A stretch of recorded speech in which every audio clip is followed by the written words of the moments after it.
Hello, hello, hello! Hello Philippines! Hello world! Panibagong buhay, panibagong pag-asa. Ito po si Kalabs TV Vlog, ang sa inyo'y bumabati. Charot! Hindi po tayo nakasamba kahapon dahil po si Ka Jerome ay may sakit po. Wala pong magdadrive ng tricycle papuntang Kapilya. Tsaka si Ka Jerome din po ay di nakadalo bilang diakono. Gustuin ko mang dumalo di hindi pwede. Isulok po kasi ako. Pasensya na po mga kapatid kung liban ako kahapon at di po ako nakasamba. Ngayong umaga po tayo'y mag-e-exercise. Sinubukan ko ulit na maglakad na nakayapak.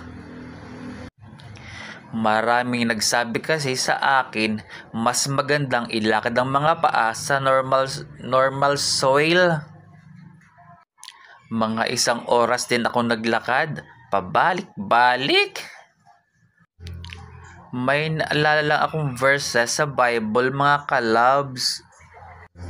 Matthew 6:3 and 4. But when you give to the needy, do not let your left hand know what right hand is doing, so that your giving may be in secret. And your Father who sees in secret will reward you. Napakalinaw po ang sinabi ng talata na dapat ang pagtulong natin ay hindi na kailangang ipamalita o ipag-ingay pa, kundi tunay at galing sa puso na siyang kinalulugdan ng Ama. O, di ba ang ganda ano? Pero mas maganda kung may guide tayo sa pagbabasa ng Biblia. Kasi yung ibang nakasulat matalinhaga masyado. Mas maganda kay ministro tayo magpaturo. Kasi si ministro alam lahat ang nakasulat sa Biblia. Kaya mas maganda magpaturo tayo para mas maintindihan natin ang mga nakatala sa Biblia. Balik tayo sa paglalakad ko. Diyos ko po, Rudy.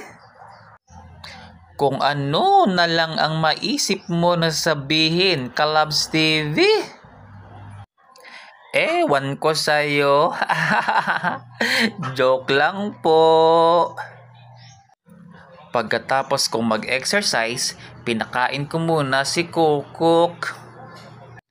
Pinag-almusal ko muna. Charot. Kung dati-rati 3 sila, ngayon 1 na lang. Si Kokok na lang ang natira. Sabi ko nga kay Kokok, kumain siya ng mabuti. Kasi baka iluto siya at gawing adobo. Diyos ko po, Rudy. In fairness, lumalaki si Kokok. Sana magtagal pa ang buhay mo para mas mahaba pa ang pagsasamahan natin. Diyos ko naman, Rudy, oh. Masarap mag-alaga ng manok. Nalilibang ka. Parang meron kang anak. Ganun. Diyos ko po, Rudy. Ginawa mo pa talagang tao yung Kalabs TV Vlog. Pinakakain ko si Kokok 3 beses isang araw. Wala lang, libangan ko lang naman kasi to eh. Diyos ko naman to. Di ka na mabiro. Para bang pagkagising ko sa umaga, si Kokok agad ang hinahanap ko.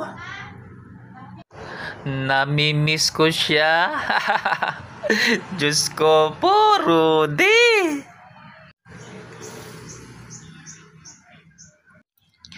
Pag tinatawag mo siya ng ganito, kurukukukukukukukukukukuk. Naku, nagtatatalon siya. Kaya mahirap para sa akin kapag nawala pa siya. Malulungkot talaga ako. Lalo na kapag inilalabas niya ang ulo niya sa kulungan. Animoy, nagpapasalamat siya sa pag-aalaga sa kanya at pagpapakain. Ito po si Kalabs TV Vlog na sa inyo'y nagpapaalam. Bye-bye!